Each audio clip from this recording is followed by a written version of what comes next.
তাহলে পাল্লাটাকে দিতে বলেছিল বলছেন কৃষ্ণের ভূমিকায় যদি কেউ দাঁড়ায়, সাউন্ড একটু বাড়ান, একটু বাড়িয়ে দিন, মনিটরটা একটু বাড়ান।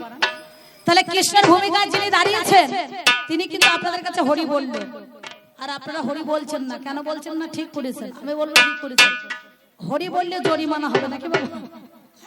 হরি থেকে খেতে দেবে? লঙ্কা গাছে জল দিলে বোতল করে মুড়ি খাওয়া হবে নাকি বলছেন? না, বলে হরি আর দরকার নাই। এই মার্কেটে যেদিন তেরে নাম এলো, এই হরিনাম সব আউট হয়ে গেল নাকি বলছেন? না, বলে এই হরি নয় রে ভাই, আর এক হরি আছে, এই হরি নিয়ে যায় সেই হরির কাছে। তাহলে আপনাদের কাছে আর একটা হরি বাদ দিয়ে আর একটা হরি আছে নাকি বাবা? তা যাই হোক, আমি আমার পাল্লাদারকে আহামরি এমন কিছু কথা জিজ্ঞাসা করি না যে আমার কথা শুনে উনি মনে কষ্ট বা আঘাত পাবেন, যার জন্য আক্রমণ করে আমাকে বলছে জানো তুমি এমন ভাবে পালিয়ে যেও না, লোক ঠকিয়ে বা চালাকি করে। দুর্যোধন কখনো চালাকি করে পালাইতে শিখে নাই, কোনোদিন পালাতে শিখবেও না। কারণ এটা বাংলায় প্রবাদ আছে, দেখবেন, বাচ্চা বেটা সিপাই কা ঘোড়া কুছ নেই তো থোড়া থোড়া নাকি বলছেন? না রে, আমি বাপের বেটা, আমি পালাবো কেন? কিসের জন্য পালাবো? আমি কিসের জন্য পালাবো আর পালিয়ে যাবো কেন? আমি যে তোমাকে যে কোটা কথা জিজ্ঞাসা করলাম, বড় বিআই মশাই, এই যে আমি দই বাইনের হদের তীরে লুকিয়ে আছি বা তুমি মনে মনে ভাবছো, সেটা কিন্তু আমি লুকুই নাই। আমি কি করতে গিয়েছি? আমি পঞ্চমোক্ষে সাধন করার জন্য 5টা মাথা নিয়ে রেচক কম্বেদের যোগের দ্বারাই সেইখানে আমি ধ্যানে মগ্ন আছি। তাহলে সেই ধ্যানে মগ্ন থাকাকালীনে তুমি তো জানো পঞ্চ পাণ্ডবদের সঙ্গে আমার কোনো, মনে করুন আজকে কৌরব আর পঞ্চ পাণ্ডবের রণ, তাহলে যার সঙ্গে কথা নাই, যার সঙ্গে আলোচনা নাই, যার সঙ্গে কিছুই নাই, তাদেরকে নিয়ে তুমি এই দই পাইনের হদে হাজির হলে কেন? যদি বা হাজির হয়েছো, গদার মাথায় যে রক্ত মাংস লেগে আছে, সেই গদাখানা তুমি গিয়ে হদের মধ্যে ছবাং ছবাং ছবাং ছবাং করে মনে করুন দেখবেন একবারে ধুতে লেগেছে, আর দুর্যোধনের ধ্যানটা ভেঙে গিয়েছে। না, তাহলে তুমি জলে বাড়িটা মারলে কেন? কিসের জন্য মারলে? কোন কারণে মারলে? আর যাহাতা মনে করুন বাড়ি মেরেছে আর দুর্যোধন উঠে পড়েছে নাকি বলছেন? না, তাহলে আমি তোমাকে সেই কথাটা জিজ্ঞাসা করেছিলাম, বিআই মশাই, যদি একান্তে কোনো দরকার ছিল তা আমার সঙ্গে কথাটা বলা দরকার, কিন্তু আপনি পঞ্চপাণ্ডবদেরকে জুটিয়ে নিয়ে এলেন কেন? একটা কথা, কৃষ্ণ কৃষ্ণ তৃষা কৃষ্ণ, ঐশ্বর্যের কৃষ্ণ, মথুরার কৃষ্ণ, দ্বারকার কৃষ্ণ, বৃন্দাবনের কৃষ্ণ, এই কৃষ্ণকে বাদ দিয়ে আজ কুরুক্ষেত্রের মাঠে বা দই পাইনের হদে তুমি কোন কৃষ্ণ হয়ে দাঁড়িয়েছ? এর উত্তরটা আপনারা পেয়েছেন? হ্যাঁ, পেলেন? উত্তর পেয়েছেন? এ বছর আবার পাবেন না, আবার সামনে বার বায়না করতে হবে নাকি বলছেন? হ্যাঁ, তাই রে না রে, তার দিকে বচনে আর কি আসল জমবে তোমার এই ভাঙা মাদের নাচনে নাকি বলছেন? জমবে নাচটা দেখাইছে বাবা রে, মনে হচ্ছে একবারে যাত্রা দলের একবারে কি বলবো, বাবা বাপরে বাপরে যা নাচা নাচছে। আর আপনাদের তো খুব ভালো লাগছে, একটা গান ধরেছে যাওয়ার সময়, রাজরানী মীরা ভিখারিনী গো গিরিধারী তোমার লাগিয়া। রাজরানী মীরা ভিখারিনী, তাতে তোমার কি হয়েছে? তোমার কি হয়েছে? তোমার ঘরে তুমি যার ঘরে যাও সব কটাকে ভিখারি করে ছাড়ো নাকি বলছেন? যে করে তোমার আস তার করো সর্বনাশ, যদিও ছাড়ে না তোমার পাশ তখন হও দাস অনু দাস নাকি বলছেন? তাহলে যে তোমার দাস হয় তার সর্বনাশ করে ছেড়ে দাও। তাহলে পঞ্চ পাণ্ডবের সাথে তুমি ওকালতি করতে এসেছো, আমি তোমাকে জিজ্ঞাসা করলাম, বলো বলো বিআই মশাই, বলো কৃষ্ণ, বলো ভগবান, তোমার এর মধ্যে কতটুকু লাভ? কতটুকু লাভ করলে মানুষ লাভের আশা রয় না, আর কতটুকু লোকসান হলে মানুষের লোকসানের ভয় থাকে না নাকি? তাহলে ভাই ভাই ঠাই ঠাই, ভাইয়ের মতো বন্ধু নাই যদি না করে হিংসে, আর ধানের মতো ধন নাই যদি না লাগে বেশি। তাহলে আমাদের এলাকায় বেশি পোকা ধরেছেন নাকি? ধানে দেখলাম আসার সময় নানুর থেকে যখন আসলাম দেখলাম ধানের জমিতে স্প্রে করতে লেগেছে, বুঝতে পারছেন? আমি মনে মনে ভাবলাম এবার ধানে পোকা লেগে গেছে, চিন্তা না। তা কটা পোকা আছে বাবা? চোষা পোকা, মেরি পোকা, ভ্যান ভ্যানানি, মেজেরা, উই পোকা, আর একটা বেশি পোকা থাকে দেখবেন। এই বেশি পোকা যখন লাগবে তখন কিন্তু ধানের ষষ্ঠী পুজো হয়ে যাবে, হবে না? তাহলে আর সেই ধানটা ভালো হতে পারে না। ভাই ভাই ও আমার ভাই, আমি ওর ভাই। যদি অন্যজনকে পর ব্যক্তি মারামারি করে বা ভাইকে যদি ধরে মারে, কাকাই তো ভাই হোক আর যেতে তো ভাই হোক, কিন্তু খুঁতো তো যেতে তো হলে পারে দাঁড়িয়ে দেখবে না। দেখবে কি বলছেন? দেখবে? কখনো দেখবে না। বুঝতে পারছেন? তাহলে তুমি কি বলছো আর কি আলোচনা করছো একটু ভেবে দেখেছো? এই কথাটা একটু কেমন কেমন হয়ে গেল না? তাহলে যা বলেছো বলেছো, সে কথা আমি ধরতেও যাবো না। আমার যা বলার ছিল তুমি পরিষ্কার ভাবে বলে ফেলেছো। আমি জানি তুমি খুব বুদ্ধিমান। বুঝতে পারছেন? তুমি খুব বুদ্ধিমান, তুমি অনেক বলবান। না, তুমি হচ্ছে ভগবান। আমি বললাম ভক্তের ভগবান, ভক্তের ভগবান। ভক্ত বাঞ্ছে কল্পতরু ভক্তাধীন গোবিন্দ। ভক্ত যদি সুখে থাকে পাই তাতে আনন্দ। ভক্ত তাহার মাতা পিতা, ভক্ত তাহার গুরু, আর ভক্ততে নাম দিয়েছে বাঞ্ছা কল্প তরু। তাহলে তুমি কিসের জন্য এখানে এসেছো শুরু করতে বলো তো? একবার ভেবে দেখেছো? যাক, উনি বলেছেন, খুব ভালো বলেছেন। দেখুন, যার যেমন লাভ তার তেমন ভাব, নাকি বলছেন? যে যেমন ভাবে মানুষকে দিতে পারে, বোঝাইতে পারে, আর যেমন ভাবে আপনারা বুঝতে পারেন।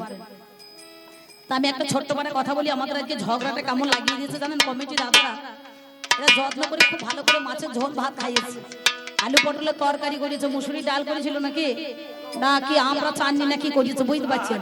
তো আমি দুপুরে তো মনে করুন কমিটির কাছে ভাত খেলাম না। আমি দেখলাম কমিটির কাছে ভাত খেয়ে দরকার নাই, এখন একটু বেলায় মুড়ি খেয়েছি, পরে খাবো।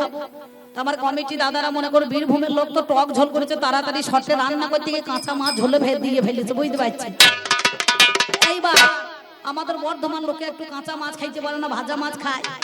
আমার মনে করো এই থামো, সব সময়তে মনে করুন একবারে সঙ্গে সঙ্গে আমার কমিটিরা দেখছে এদেরকে দেরি হবে, ভাত দিচ্ছে মনে করুন 2:30টায় আর গান দেবে 3টে। 10 মিনিট হাত ধুয়ে এরা তাড়াতাড়ি করে আসলে ঢোলটা পেতে দিয়েছে। কেন দিয়েছে? তাহলে এদের জন্য ব্যবস্থা করেছে কমিটি দারুণ, রান্নার জোগাড়ও দারুণ, কিন্তু রাঁধার লোক নাই, বুঝতে পারছেন? কাজের বেলায় কেউ নাই, ও কাজে দর হয়েছে। কেউ বলছে চাঁদা তুলতে যাচ্ছি, কেউ বলছে দিদি গাড়ি সামালছি, কেউ বলছে আপনারা তো করে গানের শেষে 16,000 টাকা পেমেন্ট দিতে হবে। 16,000 টাকাটা জোগাড় করতে গেলে পরে দরকার লাগবে তো। তাহলে আপনাদের কাছে আমরা দুজনে কেন এসেছি? আজ কবি গান গাইতে এসেছি, উনিও এসেছেন, আমিও এসেছি। নাকি কিসের জন্য এসেছি? বাইনা করেছে তাই তো কবি গান গাইতে এসেছি। তাহলে কুরুক্ষেত্রের যুদ্ধে থেকে আমি দই পায়নের হদে কেন এসেছি? কেন এসেছি হদে? কি বলে গেলাম আপনাদের প্রথম পালায়? দই পায়নটা কোথায়? কুরুক্ষেত্রটা এবার কোথায়? এই দেহের মধ্যে এখানে আমাদের কুরুক্ষেত্র। ওই গান্ধার রাজ্যে যেতে হবে না, বুঝতে পারছেন? হ্যাঁ, যেতে হবে? এখানে যেতে হয় না। এই কুরুক্ষেত্রটা প্রতিটা মানুষের ঘরে ঘরে আছে। কুরুক্ষেত্রটা কোথায়? এই মূলাধার নাভির নিচে, এটা হচ্ছে কুরুক্ষেত্র। আর এই কুরুক্ষেত্রের উপরে সহসা, সেটা হচ্ছে ভগবান। কি বলছেন? আমরা কি বলে থাকি? সপ্তদ্বার পরি হরি বৈঠল সে হরি। সপ্তদ্বারটা ভেদ করে সহস্রের মধ্যেখানে ভগবান রয়ে গিয়েছে নাকি? আর এ আছে কোথায়? দই পায়নের হদে। এই যেটা কুরুক্ষেত্রের মাঠের সেই হদ একটা আছে, সেই হদটা কোথায়? সাধুগুরু বৈষ্ণব যারা জানেন, দুই পায়ের যুক্তর মধ্যেখানে যে অয়ন, তাকে বলা হয় দই পায়ন।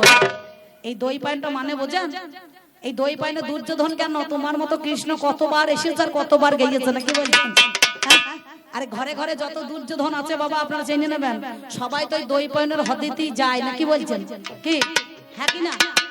অমাবস্যা নাই, পূর্ণিমা নাই, কৌশিকী না, নিশি ভোর কিছু জানা জানি নাই, নাকি বলছেন? হ্যাঁ, ওই সাধন ক্ষেত্রের মধ্যেখানে ওই দই পায়নের হদে গিয়ে নির্জন জায়গায় সেইখানে ধ্যানে মগ্ন থাকে। কিসের দ্বারাই? যোগ, রেচক, কুম্ভ যোগের দ্বারাই শ্বাস প্রশ্বাসকে প্রবাহিত করে বায়ুকে ছেড়ে দিয়ে সুন্দরভাবে সেইখানে গিয়ে চুপ করে সাধন করতে পারে, বুঝতে পারছেন? তা যাই হোক, খুব বলেছে ভালো, আপনারাও শুনলেন ভালো, আমিও শুনলাম। এখানে ছিলাম না, সেই উদর বোঝা বুদুর ঘাড়ে চাপিয়ে দিচ্ছে, বুঝতে পারছেন? এর এখনো কর্মপূর্ণ জ্ঞান হয় নাই। হ্যাঁ, সাপ যখন বেদেরা ধরে তখন যে সাপটা সেরা সাপ জাত সাপ, তার দাঁত 20 দাঁতটাকে উবড়িয়ে নেয়। দেখুন যেখানে সেখানে ছোবল মারে না, জাত সাপ যেখানে সেখানে ছোবল মারবে না। আর যদি এই এই কি বলবো দশহারা গঙ্গা পুজোর দিনে যেগুলো ডিমে ফোটা মাল ফুটুস ফুটুস করে ফুটে গিয়েছে মেঘ ডাকাতে, সেইগুলো যেখানে সেখানে বেদিরা যদি ধরতে যায় এ মাল ঠেরো করে ছোট করে ডেকাতো, যেখানে সেখানে কামড় মারে। বুঝতে পারছেন যে কামড়টা কোনখানে মারছি সেখানে তো বোঝা যায় না। যদি পায়ে মারে, হাতে মারে, বাঁধন দিলে পারে তাড়াতাড়ি বিষ উঠবে আবার তাড়াতাড়ি নামবে। আর যদি চোখে বা কপালে কামড়ায় তাহলে সেখানে বাঁধন দেওয়া হবে? কি বলছেন? তাহলে আগে ছবলটা মারা শিখতে হবে, তবেই তো বিষটা ঝাড়লে ওঝাতে তবে তো বিষটা নামবে। নাহলে যেখানে সেখানে ছবল মারলেই হবে। আমাকে যাওয়ার সময় জিজ্ঞাসা করছে পঞ্চ পাণ্ডবের 5টা ছেলে, তাহলে সেই ছেলেগুলোর নাম কি? এ ছেলেগুলো আমি কেন বলবো? তুই তো কৃষ্ণ তাদের ঘরে আছিস, তোর বাবা বলবে, স্বামী কেন জন্য বলতে যাবো? কি বলছেন? এই উত্তর বোঝা ভুতুর ঘরে চাপা যে প্রশ্নটা কার আমাকে দিচ্ছিস কেন বাবা? আমাকে দিয়ে কোনো লাভ হবে? কার প্রশ্ন? কার প্রশ্ন? আগে প্রশ্নটা ভালো করে জিজ্ঞাসা করে তুমি যে আমাকে করলে প্রশ্ন জেনে করেছো না কারো কথা শুনে করেছো? কোনটা? তুমি পঞ্চ পাণ্ডবের হয়ে ওকালতি করতে এসেছো, যুধিষ্ঠির, নকুল, ভীম, সহদেব, অর্জুন, তুমি তাদের ঘরের লোক, তাহলে তাদের বোঝাটা তুমি আমাকে চাপাইছো কেন? আমি তো তাদের ঘরের লোক নই। আশ্রয় করিয়া ভজে তারে কৃষ্ণ নাহি তাজে, আর সব জীব মরে অকারণ। পঞ্চ পাণ্ডব তোমাকে ভজনা করেছে, তোমাকে আশ্রয় করেছে, তাহলে তার 5টা ছেলে মরল কেন? বেশ বেশ বেশ, কিছু মনে করেন না। এই দেখুন আমাদের গ্রামে চাষারা আছেন নাকি? এখানে 2-4টা আছেন আপনাদের গ্রামে? খুব কচু লাগায়, কচু লাগায়, বুঝতে পারছেন? চাষি ঘরে চাষ করে তো। এবার ধরুন সত্যি কথা, এখন শুধু গোয়ালারা তো গায়ে দয় না, ছেলে কোনো দয়তে যায় না। যেই দুধের ব্যবসা করে সেই গরু দোয়, সেই গোয়ালা হয়ে যায়। বুঝতে পারছেন? সে বাগদি ছেলে হোক আর দাসের ছেলে হোক আর মনে করুন ওই বাউরি ছেলে হোক আর হাড়ির ছেলে হোক, যে ছেলে হোক না কেন তো চলে গিয়েছে। এইবার চাষ করতে গিয়েছে তো তাড়াতাড়ি দুটো মুনিশ করেছে কচু খোঁড়ার জন্য। বুঝতে পারছেন? এবার হঠাৎ করে সেই ভদ্রলোকের পেটে খুব যন্ত্রণা হয়েছে, যন্ত্রণাতে ছটফট করছে, আর কুদাল কিন্তু টাইনতে পারছে না। তাড়াতাড়ি কুদালটা ভেটে দিয়ে বলছে, ভাই রে তুই মুড়িটা নিয়ে আসিস, আমি একটু তাড়াতাড়ি জেকে মন্ডলের কাছে দেখিয়ে আসি। বুঝতে পারছিস? আমার প্রচন্ড পেটে ব্যথা করছে, তাহলে একটুখানি আমাকে দেখানো ভালো। তা বলে বেশ ঠিক আছে যান। এইবার মনে করুন ওই চাষি মানুষে চলে গিয়েছে জেকে মন্ডলের কাছে দেখাতে। আর এরা বাপ বেটা যুক্তি করেছে যে মালিক যখন চলে গিয়েছে কাজ বেশিক্ষণ করবো না, 12টায় ছুটি করবো, তার আগে মুড়ি কোটা নিয়ে চলে আয় গায়। আর এর ডাক নাম খুদ্দে। বুঝতে পারছেন? আর গ্রামের লোকে ওর বাবাকে খুদ্দে বলে, বড় খুদ্দে, আর ছেলেটাকে সবাই ছোট খুদ্দে বলে। বুঝতে পেরেছেন? এর নাম বড় খুদ্দে, ওর নাম ছোট খুদ্দে। সেই ছোট খুদ্দেকে মুড়ি আনতে পাঠিয়েছে, বলে যা তুই এক কাজ কর গা, ওই কাকিমাকে বলগা মুড়ি দিতে। গিয়েছে, বলছে কাকিমা আমরা তো কাজে এসেছি কচু খুঁড়তে, তা মুড়ি কোটা দেন। বলে বেশ বাবা মুড়ি নিয়ে চলে যাও, কজনা দেবো? তা বলছে আমি এত হিসাব নিকাশ জানি না, আপনি গুনেলেন। বলে কি গুনবো বলো? বলছে এই দেখুন ছোট খুদে বড় খুদে, খুদেরা 2 বাপ বেটা, আমি আর খুদে, তাহলে কজনা হইল? কজনা? আবার 6 জনা, 4 জনা দেখাই যায় দাদা ভাই। ছোট খুদে বড় খুদে, খুদেরা 2 বাপ বেটা, আমি আর খুদে, তাহলে কজনা? 6 জনা। আর কাজে এসেছে কজনা? 2 জনা। আর মুড়ি নিচের কজনার মুড়ি এক্সট্রা 4 জনা। কি বলছেন? এ যথারীতি মুড়ি দিয়ে দিয়েছে। বুঝতে পারছেন? 6 জনার মুড়ি, বেগনি, কাঁচা লঙ্কা, পেঁয়াজ, তারপরে গুড় দিয়ে পাঠিয়ে দিয়েছে। এরা 2 জামবাটি মুড়ি খাইয়েছে আর 4 জামবাটি মুড়ি মাথায় করে নিয়ে বাড়ি চলে গিয়েছে। বুঝতে পারছেন? এইবার সে এসেছে আমাদের মহিমা মোড়ল, এসে জিজ্ঞাসা করছে, হ্যাঁ গো মুড়ি নিয়ে গিয়েছে? বলছে হ্যাঁ গিয়েছে। বলে কজনার? বলে কেন যজনা কচু খুঁজতে এসেছে তজনার? বলে তজনা মানে? বলে ছেলেটা এসে বললে ছোট খুদে বড় খুদে, খুদেরা 2 বাপ বেটা, আমি আর খুদে, এই দেখো গুনলেন কি মা, তাই 6 জনার মুড়ি। বলছে কইরেছো কি গিন্নি? এরা 2 জনা কাজে এসেছে আর 4 জনার মুড়ি এক্সট্রা নিয়ে গিয়েছে।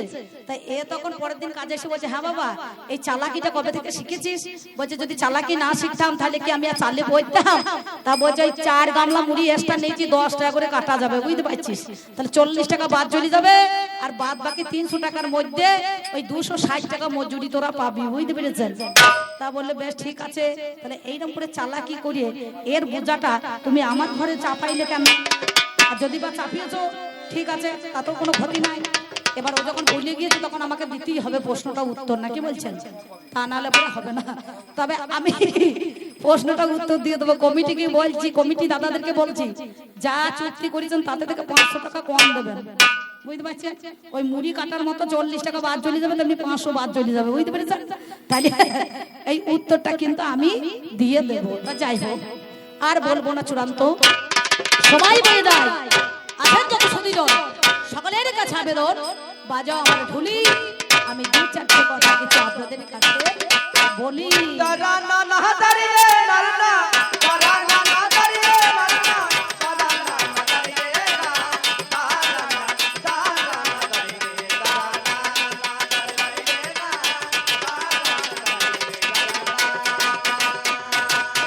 দারে দারে দাই রে নানা, দারি রে না দাই রে নানা, দারি রে না দাই রে নানা, দারি রে না দাই রে নানা, দারি রে না দাই রে নানা, দারি রে নানা রে তারা না তারা না দাই রে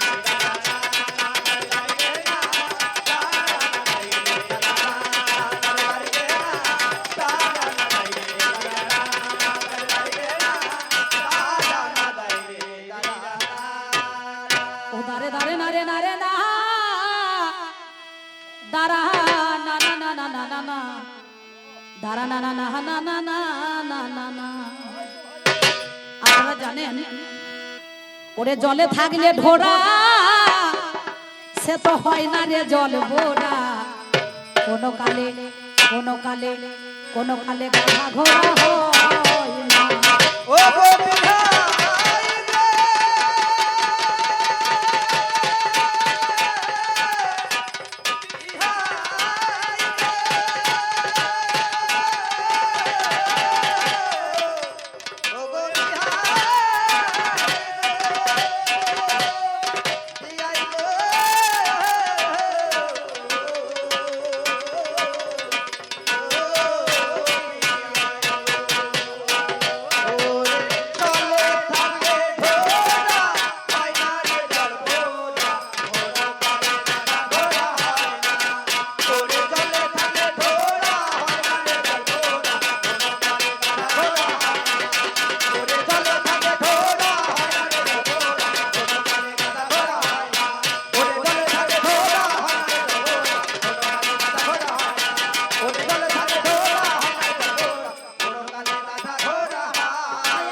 চিৎকার করলে হবে না।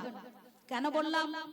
আমার বাবার দলকে বলছি আমার ধৃষ্টতা মার্জনা করবেন, কারণ সত্যি কথা, আমি একটু সত্যি কথা বলতে ভালোবাসি মুখের সামনে।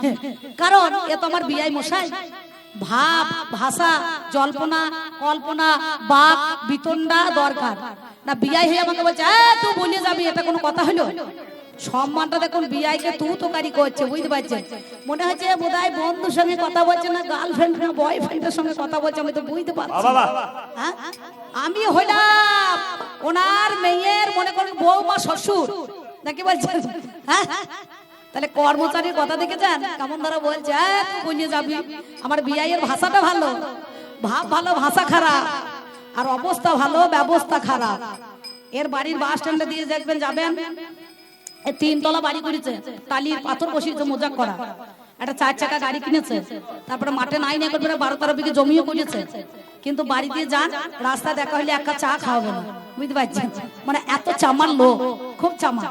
তাহলে এর অবস্থা ভালো, ব্যবস্থাটা খারাপ, আর ভাবটা ভালো, ভাষাটা খারাপ।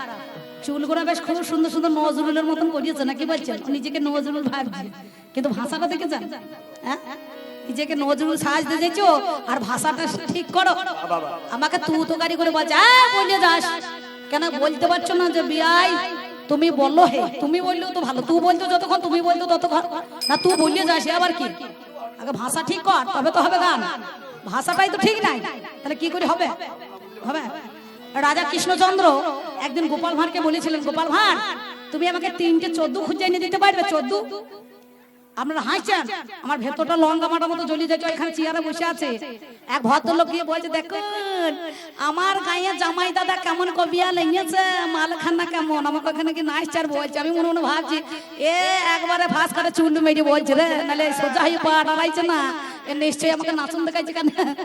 তা আমি জানি না, ভদ্রলোকের নাম বলবো না, কিন্তু বিপদ হয়ে যাবে, কি দরকার। তা আমাকে রাজা কৃষ্ণচন্দ্র গোপাল ভাঁড়কে বলছে, গোপাল ভাঁড় তুমি 3টে 14 এনে দিতে পারবে? বলে অবশ্যই আনবো। বলে চোদ্দ কোথায় পাবে? বলে কৃষ্ণনগরে বাদুরতলা গিয়েছেন দাদা বাবু, আপনারা গিয়েছেন তো অনেক সময়, দেখবেন মেলা বাদুর ঝুলছে সেইখানে ওই মুর্শিদাবাদের এক ভদ্রলোক, দেখবেন মুর্শিদাবাদের ভাষাটা একটু আলাদা নয়, হ্যাঁ ওরা সুতোকে সুতে বলে, সুতি। একজন সকালবেলা সুতো বিক্রি করতে আসছে আর আমি গান করে বাড়ি ঢুকছি, তো মাথায় করে কতগুলো সুতোর বান্ডিল নিয়ে ঝুলিতে বলছে সুতে নেবেন গো সুতে। আর একটা বুড়ি মা সকালবেলা ঝাঁট দিছিল, বলে মুরু ঝাঁটাটা কইটা নামুনে, আমাদের গ্রামে সবার লোক নাই, তাই যে সুতে নেবে বলছে। আর আমি ব্যাপারটা বুঝেছি, আমরা ঠাকুমা থামো থামো থামো, মুরু ঝাঁটা বার করছো কেন? বলছে কি ভালোটা বলছে, দেখ বলছে সুতে নেবে গো সুতে। বলে ওটা সুতে নেবে নয়, ওই সুতেটাকে ওদের টান ভাষা তো বাড়ি কুথি গো, অনেক সময় দেখবেন বলবে এই সুতোটাকে ওরা সুতে বলছে। তুমি মনে কিছু করো না, ওটা ওদের আঞ্চলিক ভাষা। বর্ধমানের ভাষা একটা আলাদা, বীরভূমের ভাষা একটা আলাদা, নদিয়ার ভাষা একটা আলাদা, তাহলে এই ভাষাটা মুর্শিদাবাদের ভাষাটা একটা আলাদা ভাষা। তা তোমাকে এই কথাটা মানে করলে হবে না, আগে কি বলছো তুমি ভালো করে দেখো। এবার বাদুর তলায় চলে গিয়েছে, দেখছে এক ভদ্রলোক গাধার পিঠে চেপে আছে আর 60 কেজি ধানের বস্তা মাথায় করে নিয়ে আছে। কাকা বুঝতে পারছেন, গাধার পিঠে চেপে আছে, 60 কেজি ধানের বস্তাটা মাথায় করে নিয়ে আছে। তা গোপাল ভাঁড়টাকে ডেকে জিজ্ঞাসা করছে, ভাই তুমি গাধার পিঠে চেপে আছো অথচ 60 কেজি ধানের বস্তাটা মাথায় করে নিয়েছো কেন? বলছে আর বলেন না, 7 দিন পরে মেয়ে ছেলে গাধা তো বাচ্চা হবে, তাই এর কষ্টটা কমাবার জন্য 60 কেজি ধানের বস্তা মাথায় করে নিয়ে আমি বসে আছি। মনে মনে ভাবছে সারা কষ্ট কমাইছে না বাড়াইছে রে, নিজে 60 কেজি ধানের বস্তা, 60 কেজি 1 কুইন্টাল 20 কেজি আর 10 কেজি বস্তা বুঝি না, তাহলে 1 কুইন্টাল 30 কেজি হয়ে গেল, তাহলে কষ্ট কমছে না বাড়ছে? বলে চলো চলো তোমাকে রাজা মশাই পুরস্কৃত করবে। তাই নাকি? বলে হ্যাঁ। তো রাজার কাছে ধরে নিয়ে গিয়েছে, বলে পুরস্কার দেবে কত টাকা? বলে 5000 টাকা দেওয়া হবে। তো এবার পরের দিন কাছারিতে বাঁধা আছে গাধা সমেত। তো রাজা মশাই বলছে, গোপাল ভাঁড় তুমি কি চোদ্দ পেয়েছো? বললে আগে বাবু পেয়ে গিয়েছি। বলে কই? বলে ওই দেখুন কাছারিতে বাঁধা আছে। তা তাকে দেখে জিজ্ঞাসা করছে, বলো তুমি চোদ্দ প্রমাণ হলে কি করি? তা বলছে এই দেখুন 60 কেজি ধানের বস্তা সে মাথায় নিয়ে বসে, সে কিন্তু ছাড়ে নাই, বস্তাটাও ছাড়ে নাই আর নিজেও ঘুমায় নাই, সেই গাধার পিঠে চেপে বসে আছে। তা বলছে বেশ বেশ, তাহলে একটা হলো আর একটা। বলে রাজা মশাই ও একটা 14 আর আমি একটা 14, আমি যদি 14 না হতাম তাহলে 14 খুঁজতে যেতাম নাকি? বলছে তারপর যে দুটো হয়ে গেল, তা আর একটা কই? বলছে ভয়ে বলবো না নির্ভয়ে বলবো? বলছে তুমি নির্ভয়ই বলো। বলছে রাজা মশাই অপরাধ নেবেন না, আপনি হচ্ছেন মেন 14, বুঝতে পারছেন? আপনি যদি 14 না হইতেন তাহলে 14 কে দিয়ে 14 খুঁজতে পাঠাইতেন, বুঝতে পেরেছেন? তাহলে আমি এখন করব কি? পান্তা ভাতে ঢেলে ফেলেছে ঘি, গরম ভাতে দিলে মাকা চোকা হতো, আর পান্তা ভাতে ঢেলে ফেলেছে ঠিক টোপা পাড়ার মতো ভেসে গেল। তাহলে আমার বিআই মশাই, আমি আপনাকে তো সম্মান করে বলেছিলাম, আপনি এখানে কেন এলেন? যদি বা কোনো গোপনে কথা ছিল আপনি আমাকে ডেকে পাঠালেন না কেন? আমি ধ্যানে মগ্ন ছিলাম, আমি ধ্যানে বসে আছি, সেইখান থেকে আপনি আমাকে ধ্যান ভাঙলেন কেন? ভীমকে দিয়ে গদার বাড়ি আঘাত দিলেন কেন? পঞ্চমকারে ময় মৈথন ময় মুদ্রা ময় মাংস ময় মেষ, সেই পঞ্চমকারের 5টা মাথা, একটা সাপের মাথা, একটা ব্যাঙের মাথা, একটা শিগালের মাথা, একটা নেউলের মাথা, সেই পঞ্চ মাথা নিয়ে আমি ওই 3 রকম জলের মধ্যেখানে সাধন করে বসে আছি। তাহলে সেইখান থেকে ধ্যান ভাঙলে কেন? তা যা, সেই জন্য বলছি জলে থাকলে ঢোড়া হয় না রে জল গোড়া, কোনো কালে গাধা ঘোড়া হয় না। ও যার সর্বাঙ্গে কুষ্ঠ ব্যাধি, ও যার সর্বাঙ্গে কুষ্ঠ ব্যাধি, ও তার চুল কানির ভয় নয়।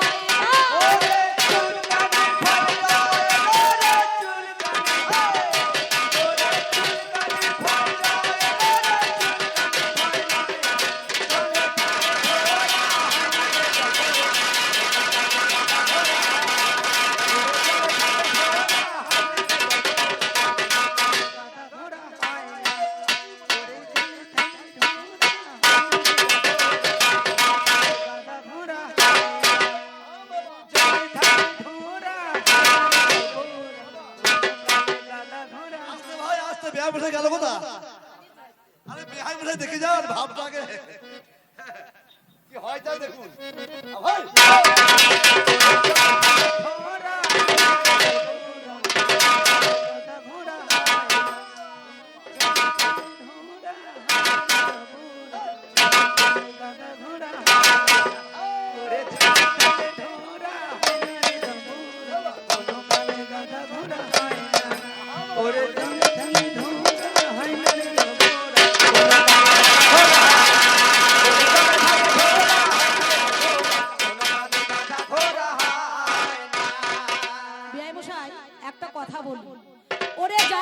হয়েছে জটা কাশি সে বাজায় না ফুলোর বাসি ওরে যার হয়েছে জটা কাশি, সে বাজায় না ফুলের বাঁশি। ওই দেখ যার হয়েছে জটা কাশি সে বাজায় না ফুলোর বাসি ওরে যার হয়েছে জটা কাশি, সে বাজায় না ফুলের বাঁশি। বেটা ছেলের একাদশী ওই দেখ বেটা ছেলের একাদশী ওই দেখ তেমন মান মানায় না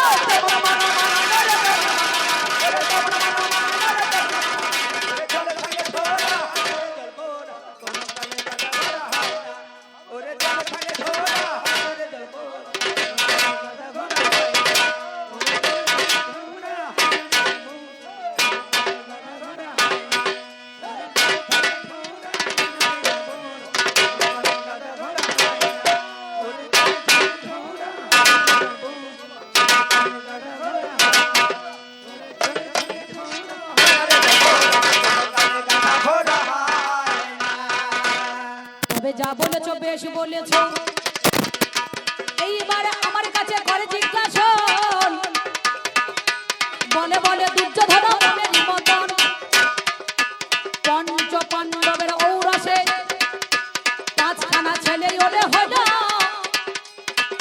এক দ্রৌপদীর গর্ভে বাবা জানেন শুনি বলো একদিকে আছে বপুর বাহন সেদিনকে অভিমন্যু চিত্রাঙ্গদার কাছ থেকে একটা ছেলে জন্ম হয়েছে রাবণ সুন্দরভাবে আপনারা জানেন তারপরে এদিকে কে হয়েছে না নাম যার অভিমন্যু সেদিন এটা হচ্ছে আলাদা আর দ্রৌপদীর গর্ভে পাঁচটা ছেলে হয়েছিল কি ওরে নামটি যাহার শতানিক সুতকর্মা হলো ওরে সুতসেনা আপনারা জানেন শুনি বলো সৌতনিক মনে একটা ছেলে ওরে রয় ওরে পাঁচটা সন্তান বাবা জন্ম দিল জানেন মহাশয় সব কটা দন্ত স দিয়ে নামে হলো ওরে শত কেতুই আমার যেই জনা ভালো সুতকর্মা সুত কেতু শতানিকে হয় সুতসেনা নাম এরকম নাম গাইয়া যায় সুতকর্মায় আমার জানেন মহাজ্ঞানী এইটাই আমার যুধিষ্ঠির নকুল আর সহদেব শুনি ওই ভীম আর অর্জুনে জানেন মহাশয় পঞ্চ পাণ্ডবের সেদিন ঔরাজত ভাই দ্রৌপদীর গর্ভেই আমার জন্ম হয়ে গেল মহাভারত তাই বাবা প্রমাণ দিয়েছিল তাই বলি শোনো কথা শোনোই আমার ভাই এরা আগের জন্মে একটা কুকর্ম করে তাই কুরুক্ষেত্রে তারা মারা যায় রাখে হরিত মারে কে মারে হরিত রাখে কে নাকি আগে থেকে তুমি ভেবে দেখো তোমার মনে পড়ছে অর্জুন বলেছিল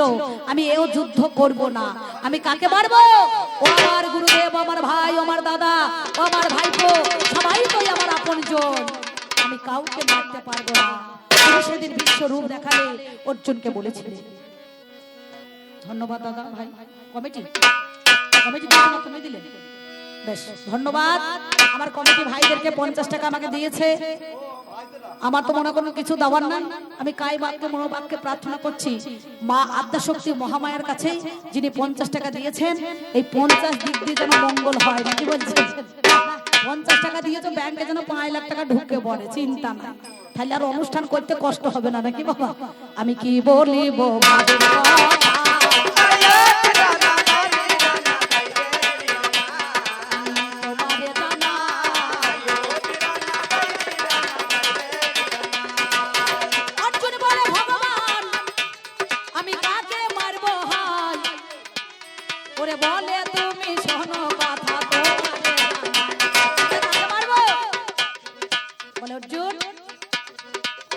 আমি প্রত্যেককে মেয়ে রেখেছি ভেবে দেখো তুমি আমি হলাম আজ শোনো তুমি হলে উপলক্ষ বিচার করা যায় কে কাকে কেমন ভাবে মারবে মহাশয় সব দেখিয়েছিল কিন্তু আমার কৃষ্ণ বিয়াই মশাই হাই এর নিজের ভাবে অভিমন্যু কেমন ভাবে মারা যাবে এটা দেখালে না ওই অভিমন্যু কেমন ভাবে মরবে সপ্তরথীতে ঘিরে বহু চক্রের মধ্যে খানে সেইটা যদি তুমি দেখাতে আর অর্জুন বলো যুদ্ধ করতো না